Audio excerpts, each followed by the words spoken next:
Tenemos que recordar que el 3 de agosto de 2023 se publicó una modificación al anexo 1 de las Reglas Generales de Comercio Exterior. A través de esta publicación se oficializa la norma ISO 28000 sobre las especificaciones para los sistemas de gestión de seguridad en la cadena de suministro. Aunado a que las empresas con certificación de operador económico autorizado deben de contar con políticas, procedimientos documentados, socializados, actualizados e implementados en materia de ciberseguridad, lo que abre la puerta a la ISO 27001. He señalado a las normas ISO, pero ¿qué es una norma ISO? Es un estándar internacional desarrollado por la Organización Internacional de Normalización para asegurar la calidad, la seguridad, la eficiencia de productos y servicios y facilitar el comercio y la cooperación entre los países parte. Posteriormente tenemos una modificación en el anexo 24. Esto fue el 14 de octubre del año pasado, a través de la segunda resolución de modificaciones a las Reglas Generales de Comercio Exterior.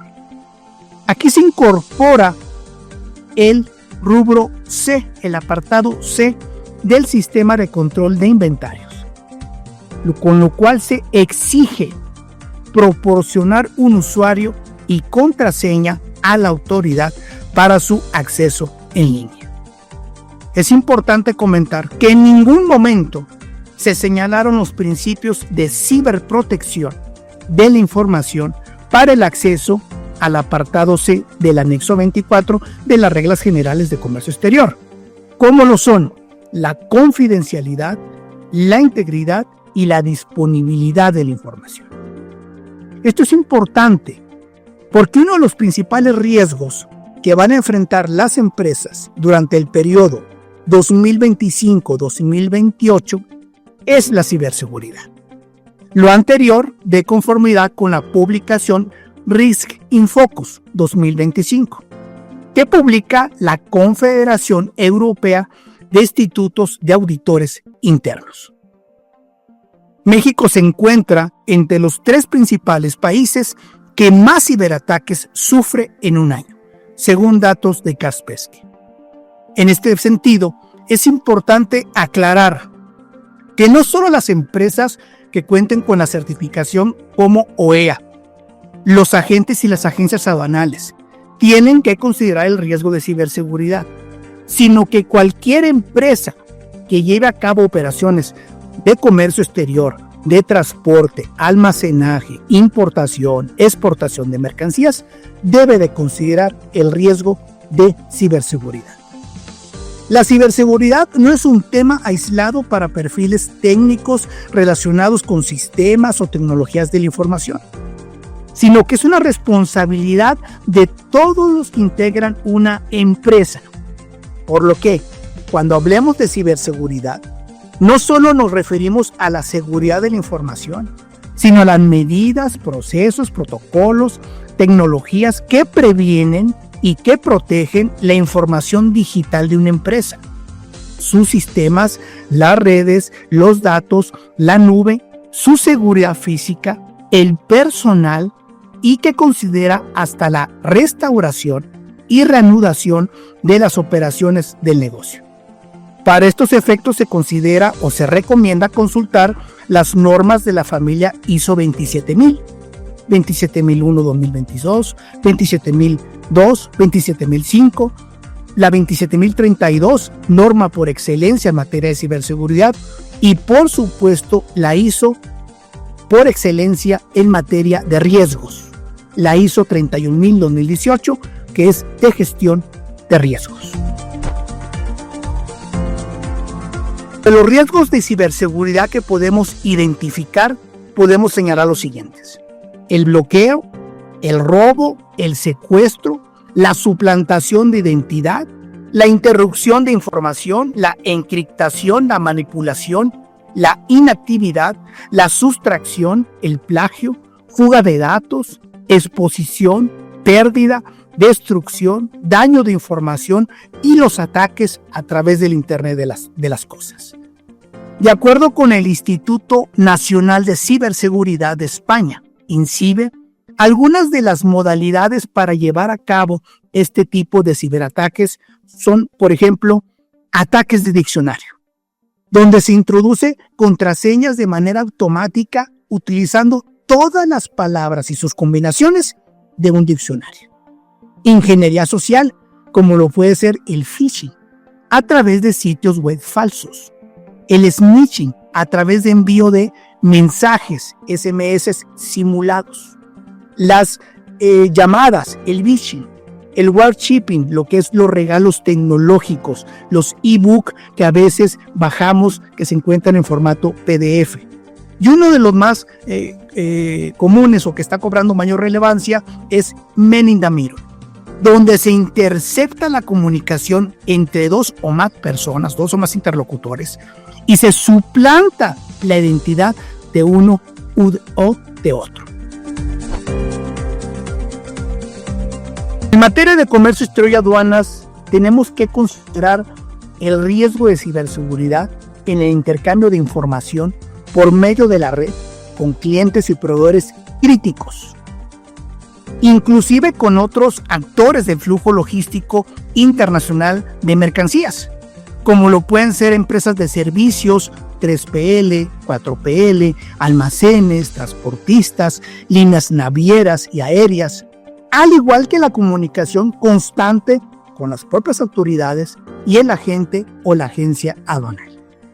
Por ejemplo, le voy a compartir algunos casos reales de materialización del riesgo de ciberseguridad: el secuestro, la pérdida, el bloqueo, la encriptación de información de sistemas corporativos, como lo puede ser un sistema SAP. Ya se han materializado este tipo de ciberataques. Otro, la encriptación del archivo electrónico de comercio exterior y del propio data stage. La pérdida de información, de toda la información relacionada con el anexo 24 de control de inventarios. Inclusive la práctica del phishing para el robo de anticipos, pagos a proveedores y de la devolución de contribuciones al comercio exterior.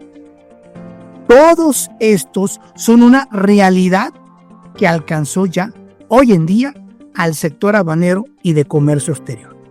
Lo anterior aunado a diversos ciberataques que ya se han presentado en el mundo, en líneas navieras, por ejemplo, en Australia, en aeropuertos internacionales, como lo fue el caso del Aeropuerto Internacional de Beirut y en Londres, en las administraciones de aduanas, como lo fue el caso de Costa Rica, entre otras empresas de transporte internacional. Otro ejemplo es cómo se comparte el archivo electrónico de comercio exterior por el agente o la agencia aduanal, ya sea a través de correo, mediante un SharePoint o en el mejor de los casos a través de la nube. Cuando no sabemos si la nube es privada, es pública o es híbrida. En cada una de ellas varía los niveles de seguridad. Y cuando los principales ataques directos a nivel internacional se están direccionando a la nube. Es importante recordar que el archivo electrónico de comercio exterior, que contiene los pedimentos y todos sus anexos, son parte de la contabilidad con efectos fiscales para las empresas. Por lo que la práctica de su envío por correo electrónico sin un entorno de ciberseguridad definitivamente es una vulnerabilidad y nos volvemos parte del riesgo. Los ciberataques van evolucionando conforme los avances de las tecnologías disruptivas. Y le doy un ejemplo. Una categoría de ciberataque reciente es a través de malware multipropósito. ¿Qué significa esto? La combinación de un malware con el Internet de las cosas. Otro sería phishing con la combinación de inteligencia artificial. Como buenas prácticas se sugiere, por ejemplo, no solo proteger el entorno informático, sino además el entorno físico. La capacitación del personal y su sensibilidad es muy importante. Asimismo, se debe considerar medidas de ciberprotección como segregar las redes, el control de filtrado en los sitios web, la restricción de accesos por niveles, contar con una política y procedimientos documentados y actualizados de seguridad de los sistemas. Esto es muy importante. Implementar mecanismos de autenticación multifactor. Considerar, por ejemplo, el intercambio de mensajería electrónica encriptada. Por supuesto, realizar la gestión de riesgos, los backups de la información de manera constante, probar y auditar los procesos en materia de ciberseguridad y contar con un plan de continuidad y reanudación de actividades ante un incidente en materia de ciberseguridad, entre otros. Finalmente, la amenaza de la ciberseguridad en materia de comercio exterior y aduanas es real. No existe riesgo cero, por lo que las empresas que realizan operaciones de importación y exportación de mercancías deben desarrollar un ciberecosistema con mecanismos de ciberresiliencia.